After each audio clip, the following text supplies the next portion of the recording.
오늘 제3교시에는 반증 가능성의 의미 기준, 이런 문제를 가지고 말씀드리겠습니다. 우선 반증 가능성이라는 것은 검증 가능성, 즉 관찰과 실험을 완전히 할 수 있다는 검증보다는 거꾸로 falsifiable, 거짓이 될 수 있는 가능성을 과학적인 의미 기준으로 삼자는 것입니다. 여기서 의미 기준이라고 말했습니다마는 과학이냐 아니다, 이것은 비과학이다 라는 것을 나누는 구획 기준으로서 반증 가능성을 채택하자는 것입니다.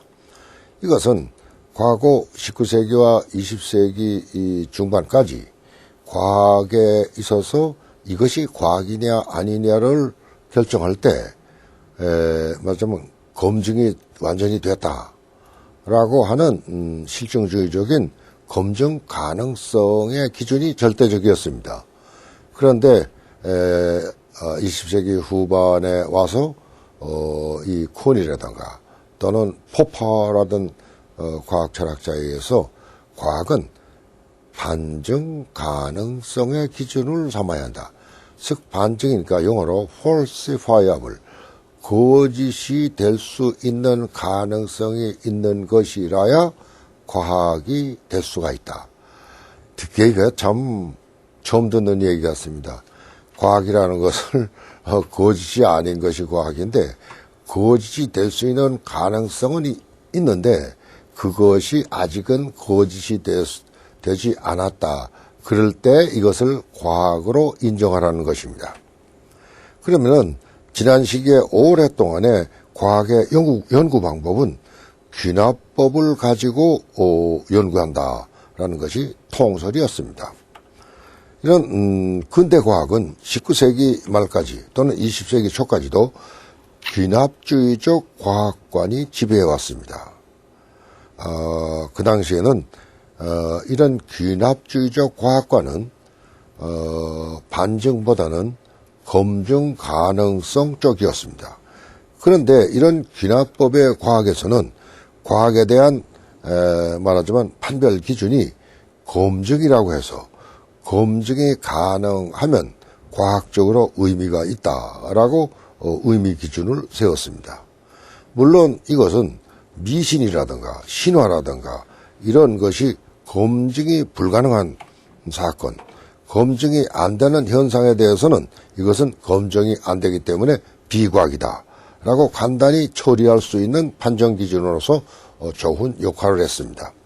신이 있다라는 유신론의 주장은 그 운명을 검증할 도리가 없기 때문에 과학적 지식으로는 인정하지 않고 다만 신앙의 문제로 인정하자라고 한다면은 역시 검증 가능성의 원리는 과학을 과학으로 인정하는데 또는 그것이 없으면 비과학이라고 인정하는데 과거에는 별 말하자면 불편이 없었습니다.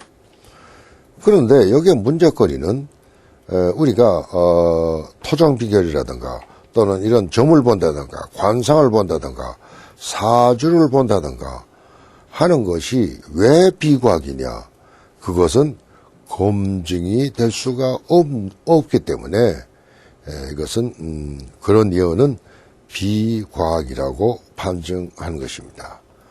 그런데 이것을 반증 가능성의 의미 기준으로 보면은 그 해석이 달라져야 합니다. 토종 비결이라든가 관상이 왜 비과학이냐, 그 결론은 같습니다만은 완전히 거짓이로 판명될 가능성이 없거나 적기 때문에 비과학이다라는 것입니다. 토종 비결은 거짓이 될 가능성을 아주 적게 만들었습니다.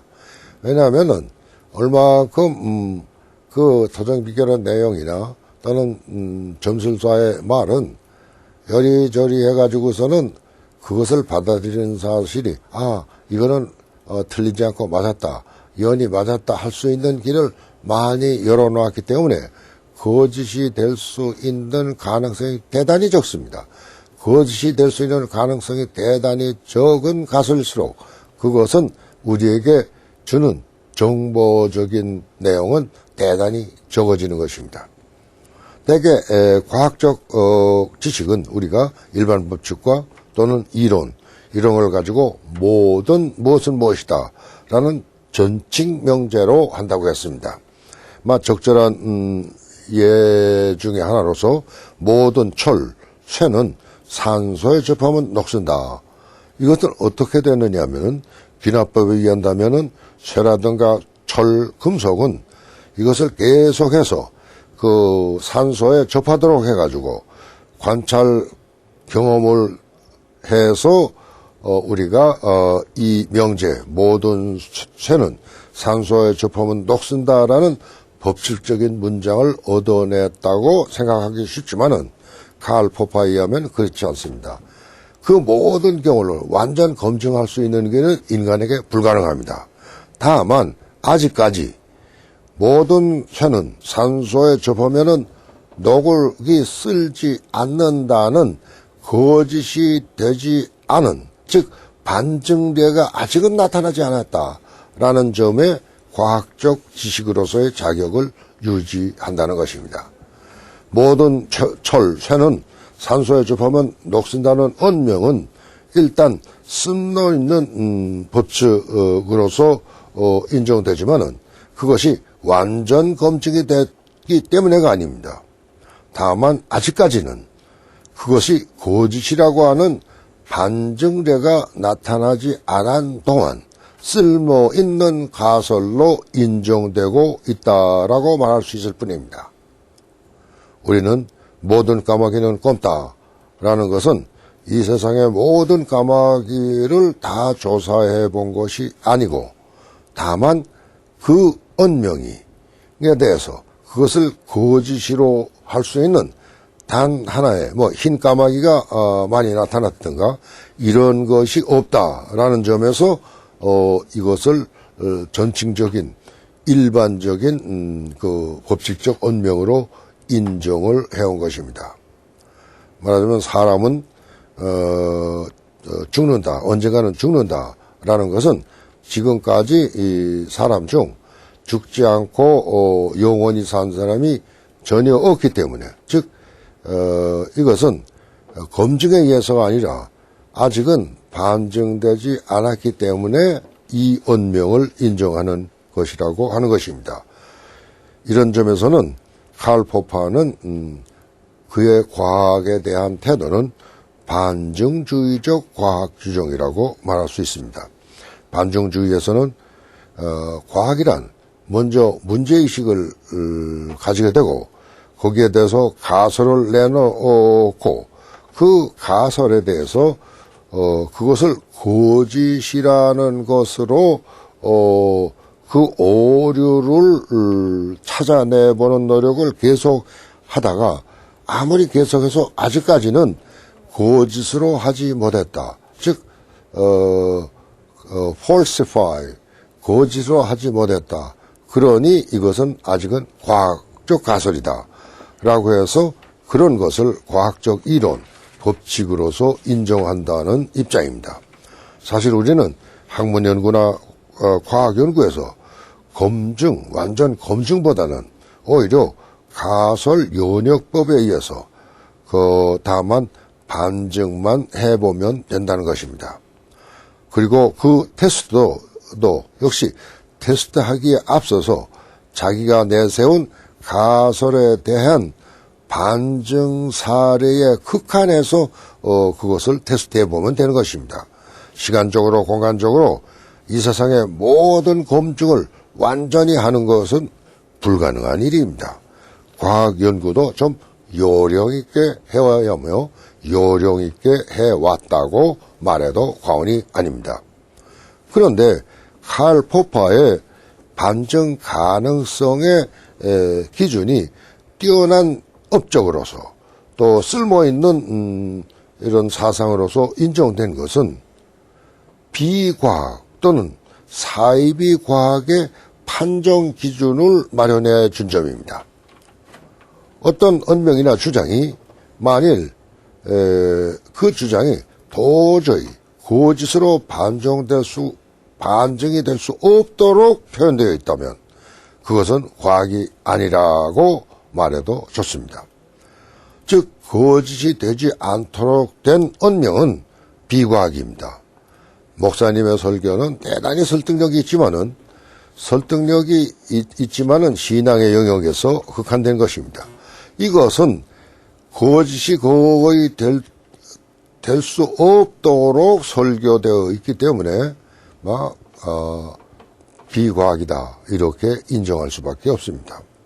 다시 비근한 예를 들어보겠습니다. 내일은 비가 온다라는 예측을 했다고 보겠습니다. 근데 이 예측은 반증되기가 대단히 힘들고 반증도가 낮습니다. 왜냐하면 내일 한국에 비가 오지 않는다 할지라도 일본이나 유럽이나 또는 아르헨티나 등 어디에든지 비가 올 가능성이 높기 때문에 이 언명은 거의 falsifiable, 거짓이 될 가능성이 대단히 낮습니다. 우리가 햇빛 정책에 대해서도 햇빛 정책은 북한은 변한다라는 가정을 했습니다. 그런데 그 변하는데 10년 후에 변하는가 또는 100년 후에 변하는가 라는 것이 애매모호하면은 햇빛 정책은 절대 옳습니다. 거짓이 될 가능성이 전혀 없습니다. 이것은 과학적인 정책이라고 말하기 곤란하게 되는 이치와 같습니다. 막스주의자들의 예언도 대개는 반증 가능성이 대단히 낮습니다. 자본주의적 시장경제가 반드시 소멸한다 라고 했는데 언제 소멸한다는 시한 규정을 하지 않았습니다. 100년 후이냐 또는 1000년 후냐 라는 시한을 하지 않으면은 반증될 가능성이 대단히 낮아집니다. 그러면 이것은 비과학적이라고 말할 수 있습니다. 다시 거듭 예를 들지만은 점술사의 예언은 이리저리 어떻게 해서든지 틀리지 않도록 교묘히 표현되어 있기 때문에 반증 가능성이 거의 없습니다. 이데올로기적인 선동의 구원은 역시 반증 가능성이 없도록 어떻게 되든 엎어지든 뒤처지든 어떻게 되든 언제나 틀리지 않도록 꾸며진 것이 선동구호입니다. 그런데 이런 반증 가능성이 없는 언명은 사실상 프로이드파의 애들러라는 사람의 정신 분석의 예로서 칼 포파는 이것을 그 약점을 반박한 바 있습니다. 아들러는 정신 분석의 의사로서 서로 상반되는 행위 사실에 대해서 똑같은 열등의식의 이론을 가지고 진단하는 것을 보았습니다. 칼 포파는 이 아들러 정신 분석 의사 밑에서 일한 경험이 있기 때문입니다. 어떤 사람이 한 소년을 물에 익사시켜버린, 즉 물에 또 밀어 넣는 행위에 대해서 그 환자는 열등의식이기 때문에 그 일을 했다라고 진단을 했습니다. 그런데 이번에는 그 어린이를 구출하고 자기의 목숨을 걸고 물속에 뛰어든 그 남자에 대해서도 역시 열등의식 때문이다라고 진단을 했습니다. 즉 그 남자는 내가 이렇게 용감하다라는 것을 남에게 과시하기 위해서 저렇게 위험하게 뛰어들었다. 그것도 역시 열등의식이다. 같은 사실에 대해서 서로 반대되는 사실에 대해서 그 설명은 열등의식이라는 걸 가지고 다 설명합니다. 그렇기 때문에 모든 것을 다 설명하고 서로 반대되는 것까지 다 설명할 수 있는 설명은 설명이 아니고 이것은 비과학입니다. 목사님이나 또는 종교가들은 곤란할 때 그것은 하느님이 시련을 보내서 고맙다. 그러면은 좋은 일이 있을 때 하느님의 은혜 때문이다. 고맙다. 하느님에게 영광 보내야 한다. 이것은 목사님들이 신앙의 문제로서 얘기하는 것은 대단히 옳습니다. 그러나 과학적으로는 비과학이다라고 규정하지 않을 도리가 없습니다.